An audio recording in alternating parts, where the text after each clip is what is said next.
Hello and welcome to Fantastic History. I'm Clay. I'm Sarah. We are a husband and wife duo who enjoy telling each other about amazing events, people, and mysteries throughout history. And it's our 100th episode! Woo! Yeah! 100 episodes. 100 mysteries and what is that? Histories. Histories. Mysteries. People. Yes. Animals. Yep. Ghosts. Several ghosts. Vampires even at one point. We've talked about a lot of topics from the normal to the crazy. From the normal to the paranormal. Oh yeah, there you go. Yeah. And thank you for listening. If this is your first episode, you got a lot more to go back to. If this is your first episode, the other ones are not structured like this. Not really. Today we are doing something special for our 100th episode. We are both going to be participating in this episode. We discussed how that was going to be possible, and finally we decided, what if we just talked about several topics each? Because we realized there are topics that we wanted to talk about that don't take up an entire episode length. And we've done this before. Our 25th episode, we each told one story, and then I believe on the 50th, we did that again where we each told one, but today we have many. Yes, we have several topics each, and we are going to go through them right now. Oh my God. I'm going to start off with a story about our son's favorite word. Poop. How terrible that I knew exactly. You knew. God, he loves to talk about poop. He's at the ripe age where poop is a funny word to say. It's the height of comedy. So the year was 1184. Whoa. In the German city of Erfurt. Oh, wow. That's probably his second favorite word. You know, there's the German words sound differently when spoken with a German accent. Sure. But in English, they just sound ridiculous. That's fair, yeah. So apologies, German listeners. This was during the time of the Holy Roman Empire. Okay. King Henry VI had been asked by his father, Frederick I, the emperor of the Roman Empire, to go to Erfurt and mediate a land dispute that was occurring. It appears that Archbishop Conrad I had began construction on a castle on a hill dangerously close to the territory of Landgrave Louis III of Thuringia. Apparently, during this time, there were a lot of disputes between various lords in the Roman Empire. Sure. And the title of Landgrave, I was unfamiliar with, but it's similar to the power held by a duke. Oh, okay. So the king had to step in and deal with this situation, and they met at the Church of St. Peter in Erfurt on July 25th, St. James Day. So many noblemen and counts gathered to either discuss the quarrel or just to be present, in the presence of the king. But unbeknownst to them, the weight of all these people, combined with the rotting support beams of the floor, was about to turn this meeting into a disaster. Is it going to turn it into a shit show? It is. Ooh! The floor collapsed, and nearly everyone fell not into the lower floor or the basement, but into a latrine pit. Oh my God. Oh my God. That's awful. A fecal pool. Oh. For those younger listeners listening, fecal means poop. Oh my God. So approximately 60 to 100 people died. Oh my God. They drowned in it. Either from the injuries related to the collapse or drowning in the cesspool. Oh my God. Yeah, he would love this story. Yeah. Yeah, he would love this story. This includes many of the counts who attended. Oh my God. However, Ludwig, Conrad, and King Henry did not fall into the pit. They were able to grab onto something and hold on until they were rescued or rescued themselves. The smell. Yeah. But needless to say, Henry left without resolving the issue. Yeah, there was somebody left to resolve it with. No, everyone survived. I thought you just said a bunch of people died. Yeah, but not the two people who were involved in the dispute.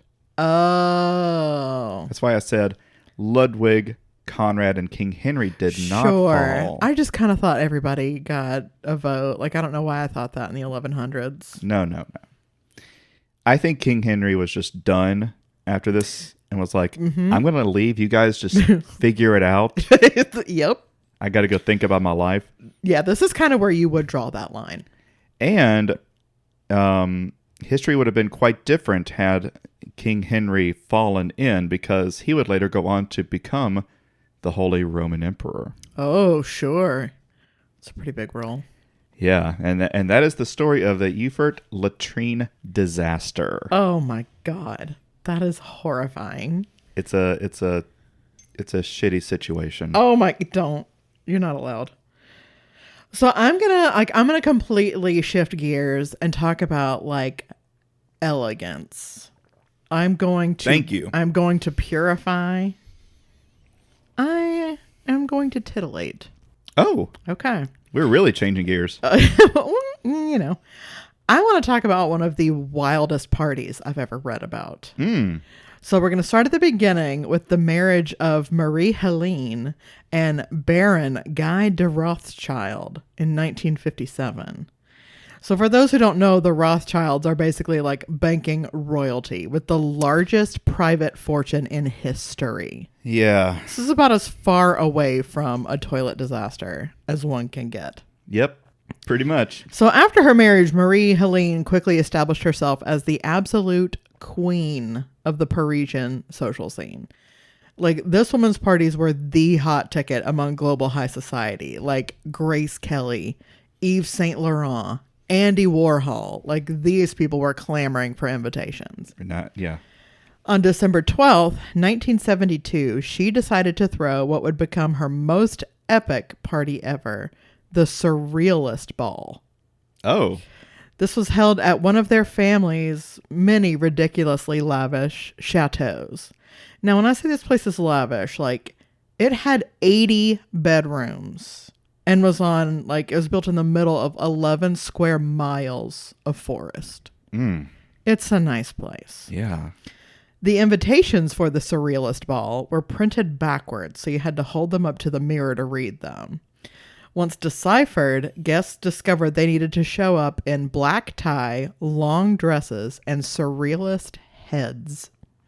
Surrealist heads? Yes.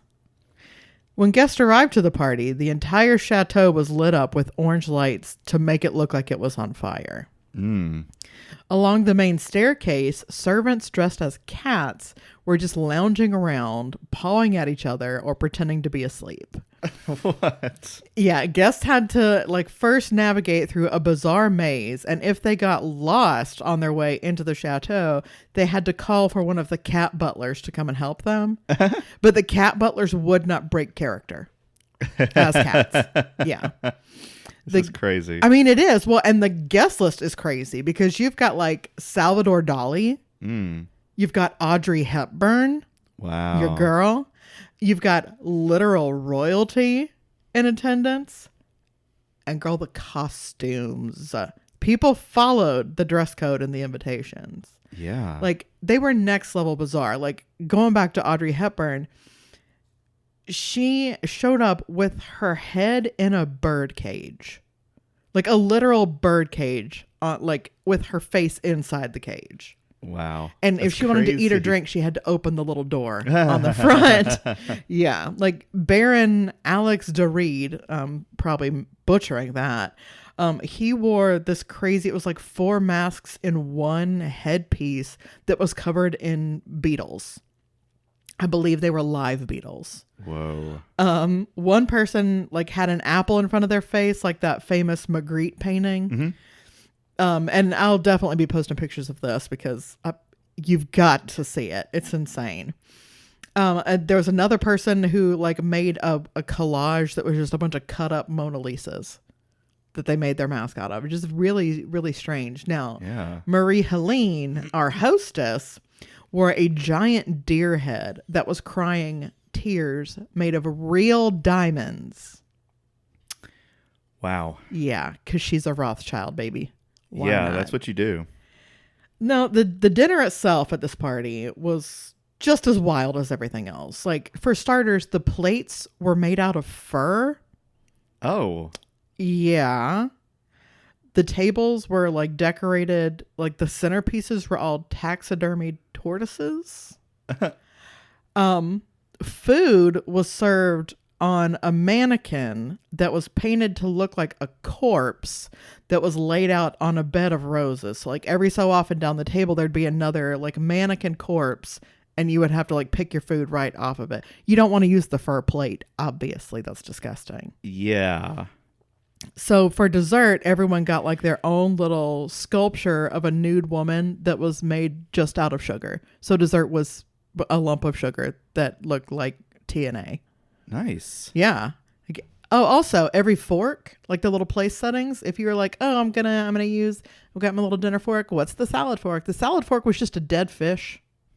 What? It was just a dead fish. Just a dead fish. This is like Pee Wee Herman's party. Well, it's funny that you say that because it's actually the Eyes Wide Shut party. This is what inspired Stanley Kubrick when he made that movie. Really? This is the entire inspiration, the whole aesthetic for Kubrick was the Surrealist ball. Whoa. Yeah, how about that? That's crazy. It's a little crazy. That's a great... That's fantastic. I did not know about that. Well, and as soon as they mentioned Audrey Hepburn, I was like, I got to bring this to the table. Yeah. She's here and she's spectacular. Elegance. And she's wearing a birdcage. Yes. So I'm going to go a little bit back in time again. Wow. Okay. I'm going to go really far back in time. Even further than 1180. Oh my God. Way further back. So, okay. You know, Sarah, people love to complain. Girl, yes. And it seems that we always have. Yeah. Because I want to tell you about the complaint tablet to Ea-nāṣir. Is this the first Yelp review? It is the oldest known written complaint. I love it. It is from 1750 BCE. Gee willikers. Yeah, we have always been this way. That's old. That's the Bronze Age, baby. Oh, my. Written in Akkadian cuneiform and by a man named Nani. Apparently, Ea-nāṣir was selling copper ingots when he agreed to sell to Nani via one of his servants. Nani's servants. Okay. However, Nani found the copper to be of inferior quality. He said, "What is this? What have you brought me?" Mm-hmm. He also believed Ea-nāṣir had been treating him and his servant with contempt. Because if you're treating one servant with contempt, that's equal to treating the lord or whatever you would call the person. That's my representative, yeah. Exactly. This guy is on my behalf. You don't treat him like that. He was so angry that he wrote a strongly worded negative review. Here is an excerpt from the tablet. Take notice that I will not accept any copper from you that is not of fine quality. I shall select and take the ingots individually in my yard, and I shall exercise against you my right of rejection, because you have treated me with contempt. I would give it 0 stars if I could. There you go. Oh my God. Nani is described as having that haircut, I want to talk to the manager haircut. Yep, the Karen. The complaint was found in the 1920s in the ruins of which is a Sumerian city-state in ancient Mesopotamia. Oh my gosh. And it now sits in the British Museum, making Ea-nāṣir one of the most famous, worst copper salesmen in history. Good for him, though. He got that immortality by being just shitty. Just imagine you live on immortal because you sucked. Yeah. That is how I intend to go on, yes. Well, there you go. Let me tell you about somebody who doesn't suck. Okay. Not at all. This guy actually rules. He is the first legally protected sea creature. He is a dolphin named Pelorus Jack. Okay. Now, I know dolphins have a dubious history on this show, but rest assured that there will be no bestiality in this episode. Thank God. Yes, fear not. If you are new to this, unfortunately, we did have to talk about such things in a previous episode about... Episode 69. Yes, it was episode 69. Yes, it was. You don't have to go back and listen unless you're... Make sure that you're ready. Yes, prepare yourself. Now, the first sighting of Pelorus Jack was in 1888 near the treacherous waters of French Pass in New Zealand. Sailors aboard the schooner Brindle, sailing from Boston to Wellington, spotted an unusual dolphin approaching their ship as they neared the dangerous French Pass Channel at the top of South Island. Now, this was not your typical dolphin. He had unusual coloring with like patches of dark and light gray and then like little white and cream colored spots, which led some locals to mistakenly consider him an albino, but he was actually a Rizzo's dolphin, which is super rare in New Zealand waters. And like by that, I mean only 12 have ever been reported in that area. Wow. Yeah. Scientists estimated that Pelorus Jack was about 13 feet long, which is massive for a dolphin. That's really big. Yeah. To put that in perspective, the shark in Jaws, they estimated as being between 20 and 25 feet long. And he was freaking huge for a shark. So just, hold that in your mind. Now, what did these 19th century sailors want to do when they saw this friendly and extremely rare dolphin? Oh, yeah. Yeah, they wanted to kill it. Yeah. Of course they did. Because that's kind of what humans do. But thankfully, a bunch of the other guys talked him out of it. They're like, dude, back off. And I guess to say, thanks for being cool, the dolphin proceeded to guide their ship safely through the narrow, rock-filled channels, super dangerous currents. Wow. And for the next 24 years, this same dolphin would meet ships near Pelorus Sound and escort them through the perilous waters. Aww. Ships literally started waiting for him to appear before they would attempt crossing through it. They'd wait for Jack. His daily routine, after this initial incident, became super consistent.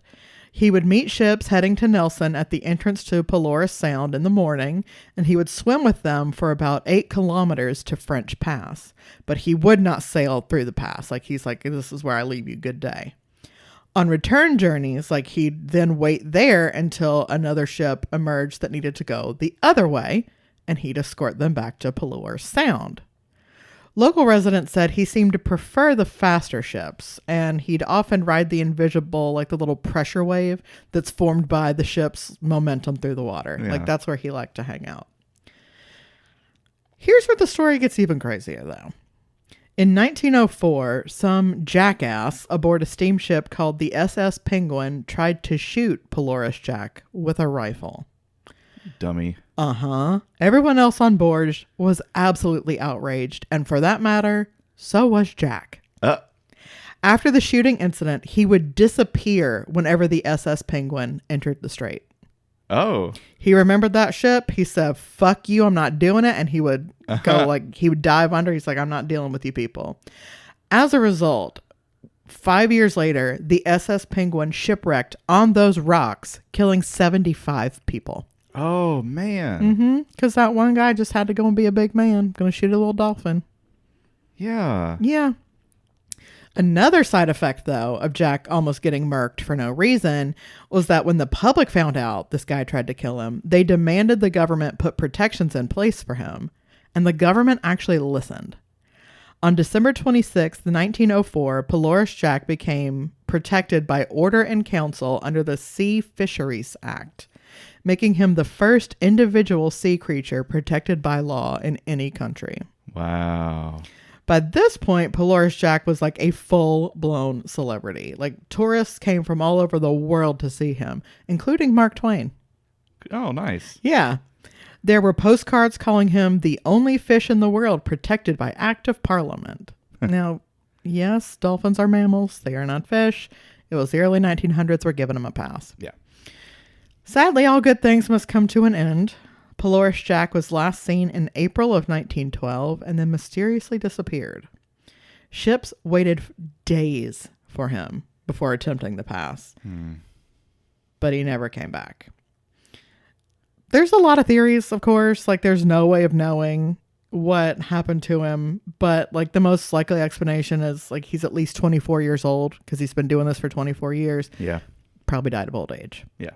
But his legacy lives on even today. Like, not only does his image still appear on the logo of a company that operates inter-island ferries in New Zealand, but all dolphins and marine mammals are protected by New Zealand law to this day because of him. That is very cool. Isn't that nice? Suck it, Flipper. So, Sarah. Yes. Imagine that you are a Viking in the 9th century fighting in modern-day Scotland. Done. You've just won a battle and are riding home with your spoils when suddenly you are struck by your dead enemy. Oh. And later, you die from your wounds. Now do what now? I know, it sounds weird. Yeah. But it did happen. Probably. Yeah, well, I love that you're not just like, hey, so here's a hypothetical. Anyway, on to my story. Yeah. Probably. Oh, okay. According to the Orkneyinga saga, a Viking marauder named Sigurd the Mighty of Orkney was fighting through what is now known as northern Scotland in the year 892. Good Lord. When he came across a Pictish. I don't know how to pronounce this. Pictish. I would say Pictish. Pictish nobleman named Máel. Now, all we know about this man is what occurred during and directly after this one battle. Sigurd challenged Brigte to a battle where both sides would bring only 40 men. So they met in battle, but Sigurd had betrayed his rival by bringing 80 men. Oh. But so they met in combat, and Brigte was defeated. Sure. Sigurd beheaded Brigte and his men, strapping their heads to their saddles as trophies of war. Great. Pretty grotesque. Especially because only half the guys get one. Yeah, you got to share. That's messed up. However, Brigte was also known by another name, Máel the Buck-toothed. Oh my God. Oh no. Great. Because as they rode home, Brigte's teeth scraped against Sigurd's leg, causing a cut. Ugh. This cut would become infected and result in Sigurd's death. Oh my God. Got him. Yeah. So he ended up paying for it. Karma got him. You know, you love to see such swift justice. You really do. And I know this is probably bathed in folklore, but it's such a great story that I just had to mention it. Well, you know, a friend of the podcast, Kristen Miller, has her master's degree in, like, I believe it's the Germanic Iron Age. So she knows a lot about Vikings. Yeah. I'm gonna ask her. I'm gonna ask her what she knows about Sigurd. You should. I would be interested to know how accurate this is. I'm sure it's completely accurate. I mean, it does sound completely plausible. It does.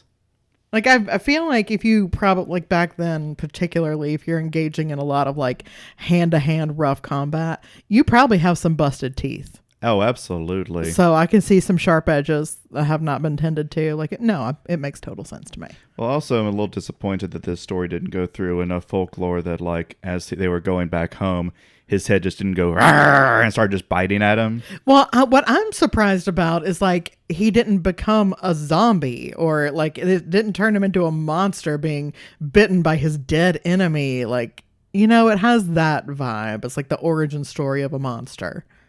Well, it's the ultimate humiliation. Sure. To be bested by a dead head. I would say the ultimate humiliation is coming to a meeting with the Holy Roman Emperor and falling into a giant pile of shit and drowning in it. But like, this is a good runner-up. You know, I guess a lot of my stories do have to do with humiliating yourself for all of history. You love to see it. Yeah. Well, mine is not like that at all. This will be my last one. And it is a joyful story, and it is not set a million years ago. So like we both kind of went on a theme. Like I've kind of stuck to like the late 1800s, early 1900s, and you have just gone fully in the TARDIS. And, it's true. Yeah, I have. So for this last one, I've chosen like what could easily be fanfic, but it is not. It's the night flight of Eleanor Roosevelt and Amelia Earhart. The story takes place on April 20th, 1933, which is like almost exactly when you guys will be hearing this episode. I believe it comes out April 22nd. So we've just passed the anniversary. This was just a few weeks after Franklin D. Roosevelt was sworn in as president. Eleanor was hosting a formal White House dinner, but FDR was away, like pretty busy guy. So her brother Hall was there instead, like kind of help out. Among the distinguished guests are the world famous aviator Amelia Earhart and her husband George Putnam. Now these two women were absolutely like kindred spirits, like sisters from another mister vibes. Amelia was known as the First Lady of the Air, while Eleanor was like the actual first lady at the time. Yeah. Right. In addition to that, they were both determined, outspoken, passionate, like super strong-minded. Oh, yeah. Super strong-willed women who were becoming two of the most famous women in the world at that time. So there they are sitting through this like stuffy formal dinner at the White House. The conversation turns to flying, obviously, because Amelia Earhart is there. And one of the reporters present mentioned that Eleanor had recently received her student pilot's license. Crazy. So Amelia is just like, hey, First Lady of the United States, let's go fly to Baltimore and back really quick. Like, let's just, why not? Not tomorrow, not next week. Like right now, let's go. And Eleanor, because she's a bad bitch, was like, hell yeah, girl, let's go. Wow, that's crazy. Yes, it is. So this was a formal occasion. Both of these women are like decked out in like elegant, like ball gowns, the long white gloves, like very fancy, got their hair done and everything. They just put on their fur coats and walked out of the house. Like now, of course, they had like an entourage of like some of the family went with them. George went along, Hall went along. And then, of course, the reporters who were sitting at their table were like, well, hell yeah, I'm obviously going to this. Yeah. They all trekked over to the nearby Hoover Field Airport. Like, can you imagine the scene? You've got the First Lady of the United States and the most famous pilot in the world in full, like, evening attire, just rocking up to an airport and commandeering a plane. Because obviously they didn't have one there. Right. Like, hey, I'm Eleanor Roosevelt and I'm Amelia Earhart. Give us your plane. Yeah. Great. The group boarded one of Eastern Air Transport's twin-engine Curtiss Condor planes. I'm sure all of you know exactly what that is. While protocol dictated that two company pilots were supposed to operate the aircraft, Amelia took the captain's chair and Eleanor rode co-pilot. Nice. As they soared through the night sky, Eleanor joyously exclaimed, "It does mark an epoch, doesn't it, when a girl in an evening dress and slippers can pilot a plane at night?" Now, I should mention at this point that the Secret Service did not approve this little joyride, and they had in fact been left behind, like scrambling after them at the airport, got there too late to even get on the plane. one can only imagine they were down there just fully shitting themselves. Oh, like, yeah. I'm losing my job tonight for sure. Oh, yeah. After the flight was through and everyone was back on 2 feet safely on the ground, the agents accompanied them straight back to the White House. They were like, do not pass go, bitch. You're going right back home. This is crazy. And they all sat down at the table, started the dessert course like nothing happened. So they went back to the party. Yeah, they went back to the party. You don't want to miss dessert. Oh, my gosh. I mean, Baltimore, D.C. to Baltimore and back in a plane, that's like 20 minutes, man. That's nothing. So this story, I felt, perfectly encapsulates like who both of these women were. Like the joyride that Amelia Earhart and Eleanor Roosevelt took that night, it was more than just like the spur of the moment decision. Like if you really like stop and think about, I mean, it's the 1930s. Yeah. When this happened. Like this is a statement. Like they're claiming their power to just get up and do this incredible thing that almost no one else in the world has or can do at the time. Like they can do whatever they set their minds to. Nobody's telling them no, not even the Secret Service, not even the president, girl. They remained close friends in the years that followed. FDR became adamant that Eleanor not fly any more planes after that. But Amelia had other ideas and promised to show her the ropes. The pair got together on many occasions after that, up until Amelia's mysterious disappearance in 1937. Wow. Yeah. I would love to see that. I would too. And just, we're in our sequins, we're in our furs, our silk gloves. Like, let's go for a joyride. Let's just take off. Yeah. Who is telling us no? Good. That's a very good point. Yeah. We don't got a plane. Yeah, we'll find one. I mean, I'm the first lady. Yeah. I can make it happen. Who's going to tell me no? That's amazing. Yeah. Well, I only have one more as well. Okay. Now here's an important question. Oh my God. Did you know that only one person has ever been the Pope twice? I don't think I did. I thought you had to like die to get out of it. Well, the Emperor Palpatine Pope, like a couple popes back, quit. But like, on. I said what I said. Y'all know exactly who I mean. I think his name Benedict, maybe. Yeah. Scary looking motherfucker. I mean, well. But people usually die to get out of the job. So no, I did not know that was an option. Apparently, the Pope's been around for a long time. Sure. I think everything that could be done with it has been done. Hey, you're wearing your Pope Formosa shirt as we speak. Pope Formosa. Yeah. Shout back to episode whatever it is. Yep. Insert number here. What could be more impressive than being Pope twice? I don't know. How about the same person being Pope 3 times? Are you serious? Because I almost made that joke and I was like, Sarah, just shut up. And no, it isn't because he was such a good Pope they just kept bringing him back. It's for different reasons. Oh, okay. This is Pope Benedict IX. Oh, another Benedict. Great. Yes. Born in 1012. Oh, my God. And made pontiff at the ripe age of 20. Oh, wow. Making him also one of history's youngest popes. Sure. And this was not because he was such a good holy boy. His father bribed the Romans to give his son the papacy. That's how most people got to be pope. Yeah. Bribes Probably. and threatening. Yeah. His first reign was described as scandalous, Oh. profane, Ooh. and demonic. I love him. Pope Victor III said of Benedict, his rapes, murders, and other unspeakable acts of violence and sodomy, his life as a pope was so vile, so foul, that I shudder to think about it. And he got 2 sequels anyway. But was it really this bad? Well, probably not. Okay. It suggested that he was the first pope to be homosexual.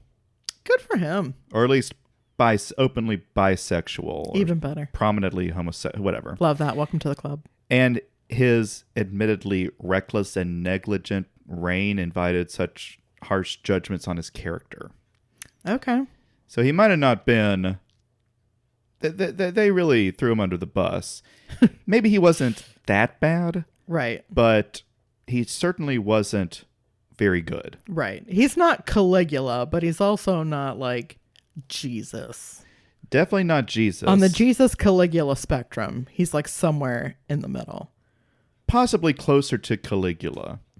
Right on. But again, it's hard, as it is with a lot of the things we talk about, it's hard to get an accurate portrayal of people because too often it's written by the people who disliked them. Oh, yeah. And Benedict did not have friends. So almost everything we know about him is from the people who did not like him. Fair enough. But history does give us some clues because this was his first reign.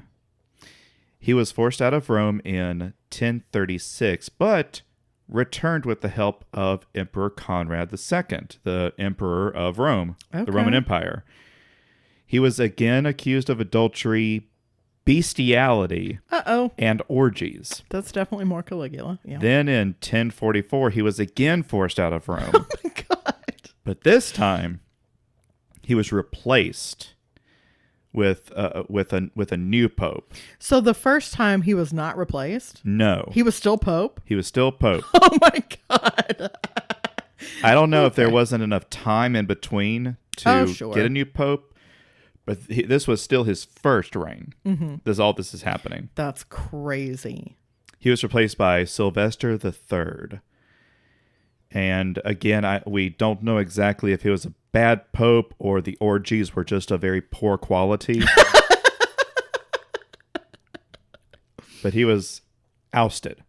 But Benedict wasn't giving up his orgy room that he had worked so hard on. Yeah. He returned in 1045 to oust Sylvester and reclaim the papacy. This is crazy. But very shortly after, he realized that he didn't want to be the pope, and he wanted to marry his cousin. Oh my God. Okay, great. Maybe thinking he moved a bit too quickly, he turned to his godfather, John Grattan. He agreed to pass the office of the pope to Grattan in exchange for some money. So, Benedict is also the only person to have ever sold the papacy.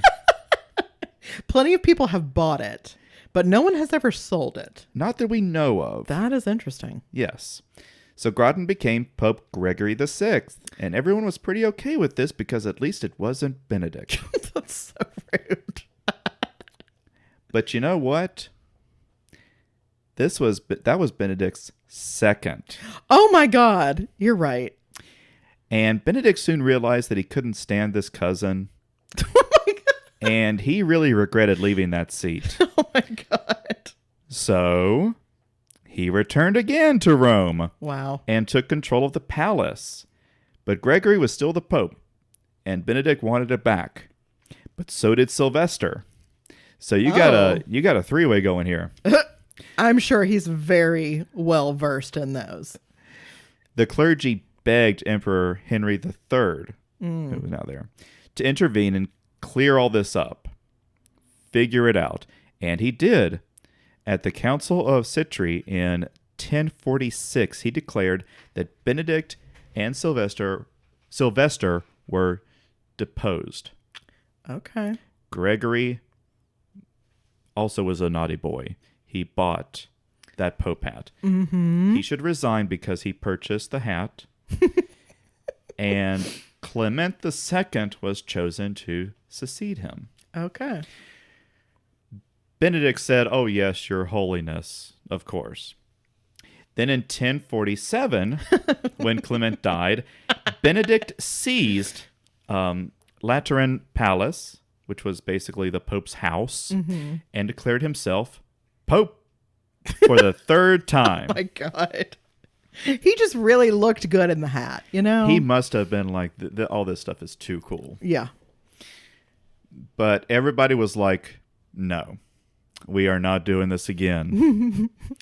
German troops forced him out the following year, and Damasus II was elected as Pope. Dumbasses the second? Damasus. Oh, sure. The second. Dumbasses. Benedict was defiant until the end. Sure. Refusing to appear on charges of simony, which is the buying or selling of spiritual goods or offices. Sure. and he was excommunicated in 1049. That makes sense. Shockingly, he never reemerged to claim the Pope's hat ever again.